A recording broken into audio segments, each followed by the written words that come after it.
Buenas tardes y bienvenidos a la mesa del tercer sector de Andalucía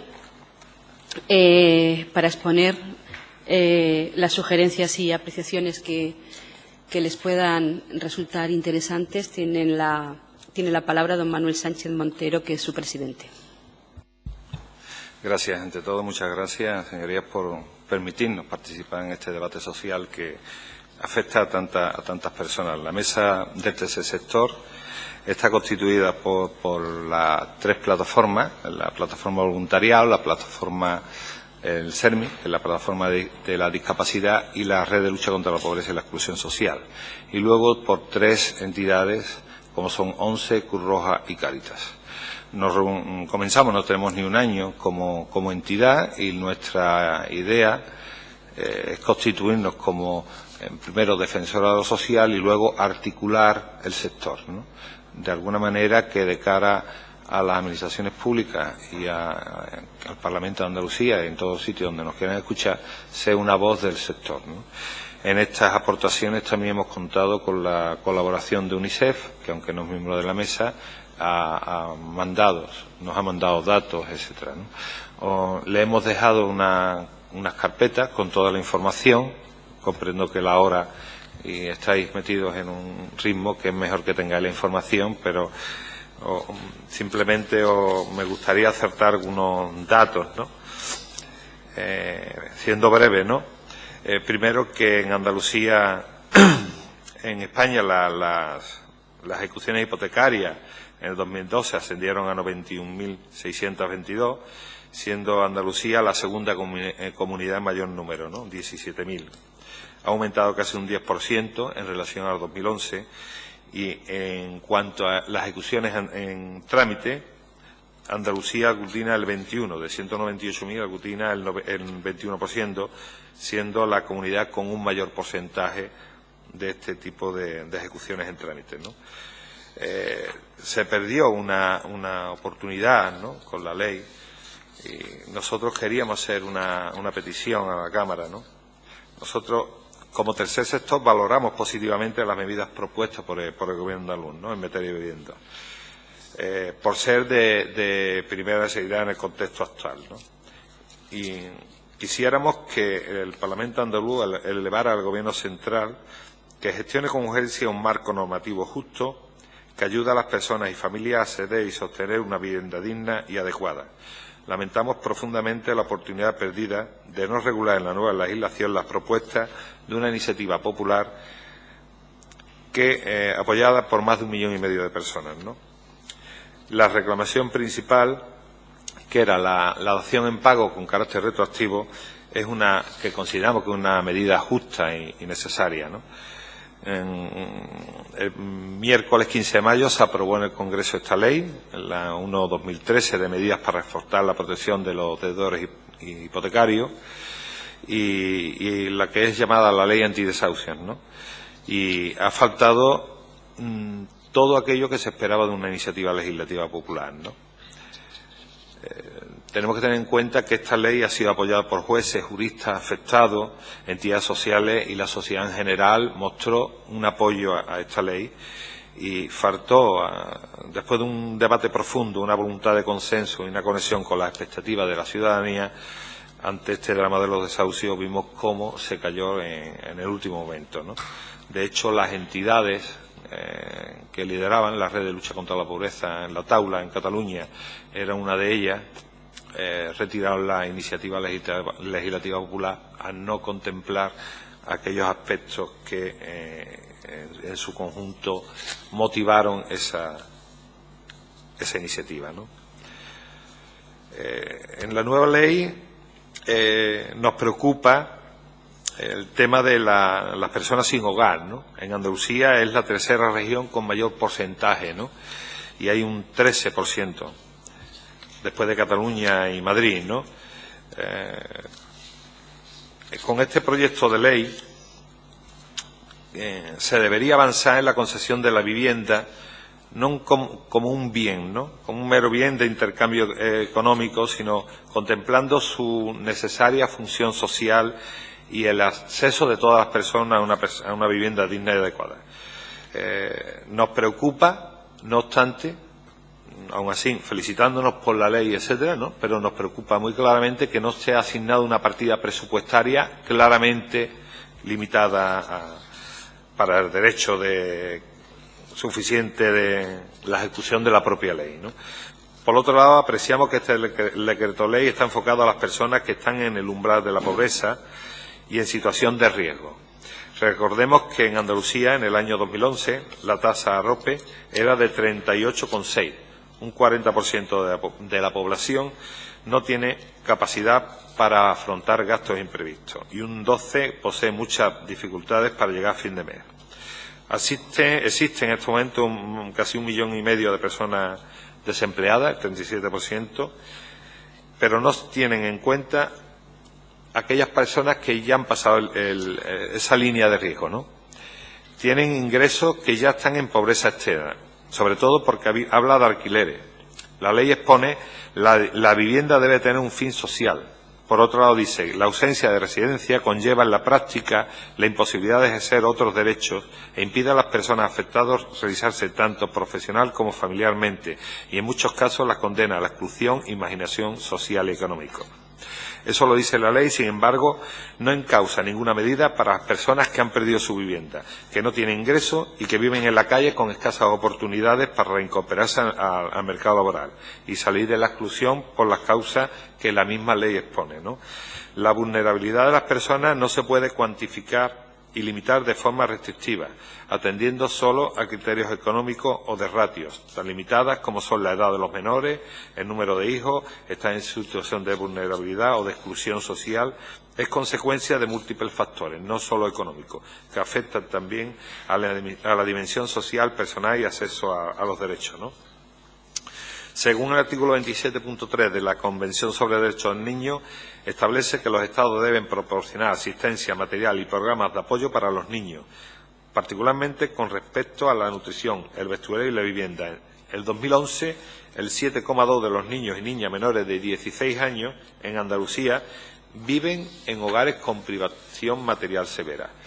Preocupa la situación en la que pueden estar quedando los niños afectados por desahucio, para los cuales no puede plantearse como solución el separarles de su familia, para que sean atendidos en centros de protección. En ningún caso la separación familiar debería estar generada por motivos económicos.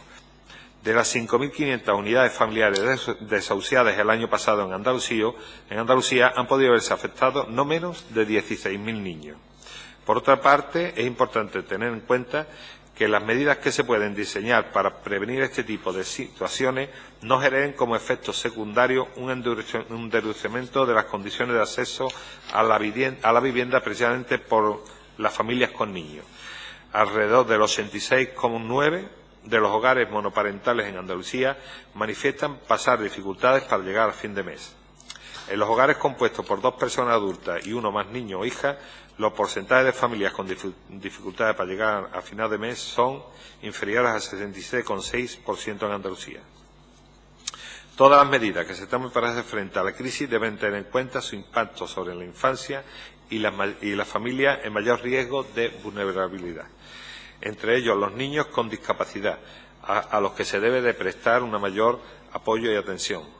Sin prestaciones sociales, casi el 40% de los andaluces menores de 16 años estarían bajo el umbral de la pobreza. Aprovechando la modificación de determinados artículos de la Ley 1/2010, consideramos que deberían contemplarse las condiciones de accesibilidad de las viviendas en todo el texto. Cuando se habla de ayudas para jóvenes y colectivos de especial dificultad de acceso a la vivienda y teniendo presente los recortes en dependencia, se debería especificar entre los colectivos de especial dificultad para aquellas familias que tienen personas con discapacidad a cargo. Igualmente, constatamos que en el artículo 10.1 no se contempla la razón de discapacidad. Tampoco se contempla en el suelo destinado a vivienda protegida, en la rehabilitación, la reserva de vivienda adaptada a personas con discapacidad. Se ha de dar prioridad en el parque de vivienda que contempla este decreto a personas con discapacidad, bien en obra nueva que cumple normativas de accesibilidad, bien en viviendas ya rehabilitadas, adaptadas o convertibles, de forma que puedan acceder en igualdad de oportunidad al derecho de una vivienda digna. Desde luego nos ponemos a disposición de la Administración para colaborar en todos aquellos aspectos relativos a la ley y en todo lo que se nos demande. Es obligación nuestra como entidad representativa del tercer sector y pensamos que también es una obligación del arco parlamentario el que nos cuenten con nosotros para juntos poder desarrollar mejor aquellos aspectos que afectan a las personas a las cuales representamos. Ya lo he dicho, 1.800.000 personas son directamente las que confían en nosotros y no queremos llegar tarde. O sea, ahora mismo estamos muy satisfechos de estar aquí, muy agradecidos por poder llegar a los partidos políticos de representación parlamentaria, pero que queremos llegar mucho más allá. Queremos, una vez que esté en el proceso, ser oídos y poder aportar y no quedar solo en una simple intervención de intenciones, ¿no? Demandamos a su señoría el mayor consenso posible para dar solución a un problema tan importante para las familias como es la vivienda. Les animamos a buscar soluciones para las personas y por encima de los intereses partidistas. Son muchas las personas que esperan con ilusión e inquietud el desarrollo de la ley. Y no nos olvidemos, por favor, de los de siempre, los excluidos, los que no cuentan, para que juntos salgamos de estos difíciles momentos, sin olvidar a nadie en el camino. Y lo más importante, todos de la mano, para que esta ley se convierta en un triunfo, que todos nos sintamos ganadores por una causa que está por encima de los intereses personales o partidistas. Me gustaría dejar un extracto, unas preguntas, las tenéis su señoría, muy concretitas, ¿no? Nos encontramos que se recoge el presupuesto disponible y necesario para su aplicación y ejecución, como ya comenté. Al menos la prevención de dotación para el primer año. ¿Qué dotación presupuestaria se prevé? En relación al registro de vivienda deshabitada, que se creará como consecuencia de este decreto, quedan claros los perfiles de familias que podrán acceder a las mismas y prioridades que marcarán este acceso. ¿Quién gestionará esta bolsa? ¿Será público el listado de las viviendas disponibles? En relación con la cuota de alquiler, se habla de justiprecio o un precio no superior al 25% de los ingresos de la unidad familiar. Si esos ingresos son de la prestación por desempleo, se irán controlando cuando ésta vaya disminuyendo con el tiempo y cuando pase de cobrar la prestación a cobrar la ayuda. ¿Y qué ocurre cuando se agoten las ayudas y no tengan más ingresos? ¿Tienen que abandonar esa vivienda? En cuanto a la ayuda para el pago del alquiler, en caso de ser concedida, ¿qué plazo tendrán para hacerse efectivo? En cuanto a la ayuda para la rehabilitación y mantenimiento de las condiciones de la vivienda, igualmente habría que establecer unos plazos. En cuanto a las familias en vía de ser desahuciadas, valorar las familias que vayan a ser desahuciadas y se acojan a este decreto si no tienen posibilidad de pago de alquiler porque no tengan ingresos, tengan la posibilidad de permanecer en su vivienda sin pagar alquiler, porque de lo contrario interesaría acogerse a la ley de suspensión del lanzamiento en las ejecuciones hipotecarias. Ha de ser igual los baremos de endeudamiento sobrevenidos para aquellas familiares en las cuales uno de los miembros tiene una gran discapacidad. Hay estudios y leyes que contemplan el sobrecoste que un miembro con discapacidad supone para la unidad familiar.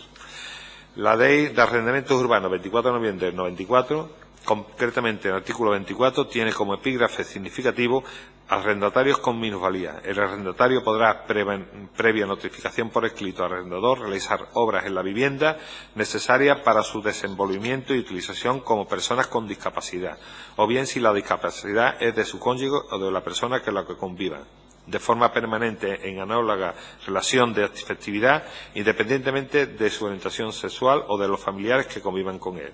¿Quién se hace cargo de estas obras si los ingresos son insuficientes? Esto quiere decir que si las personas con discapacidad se verían imposibilitadas de acceder al arrendamiento de estas viviendas protegidas. No se hace alusión a la ley de propiedad horizontal. ¿Qué ocurre con aquellas comunidades en las cuales se dé arrendamiento a una persona con discapacidad bajo esta modalidad que establece el Real Decreto? En la disposición final segunda se recoge cómo será el desarrollo reglamentario de este decreto. Sin embargo, no reaparece recogido el plazo para ello. Nada, muchísimas gracias de nuevo por permitirnos estar en este espacio del pueblo y estamos a vuestra disposición. Muchas gracias. Por parte de Izquierda Unida tiene la palabra la señora Nieto. Gracias, presidenta. En realidad el agradecimiento es nuestro hacia ustedes y somos nosotros, al menos el Grupo Parlamentario de Izquierda Unida, el que está a su disposición. Nosotros nos quedamos con las aportaciones que ustedes nos traen, con el ánimo de trabajarlo en el seno de la comisión y que se conviertan en partes nuevas del texto o que modifiquen, que enriquezcan el texto que inicialmente se convalidó en el decreto, pero para cuya tramitación elegimos precisamente la de proyecto de ley, pues para tener la oportunidad de intercambiar impresiones con la sociedad organizada, con la gente que está más pegada al terreno y que tiene, por tanto, unas opiniones muy fundamentadas que dar para que en este decreto, lo que finalmente será la ley, seamos capaces de garantizar la función social de la vivienda. Nos quedamos desde el Grupo Parlamentario muy interesadamente con sus propuestas y con las reflexiones que han lanzado, sobre todo para la infancia y para las personas discapacitadas, que no cabe duda necesitan de un respaldo mayor, si cabe, dentro del lamentablemente muy numeroso colectivo de personas que lo están pasando mal. Muchas gracias.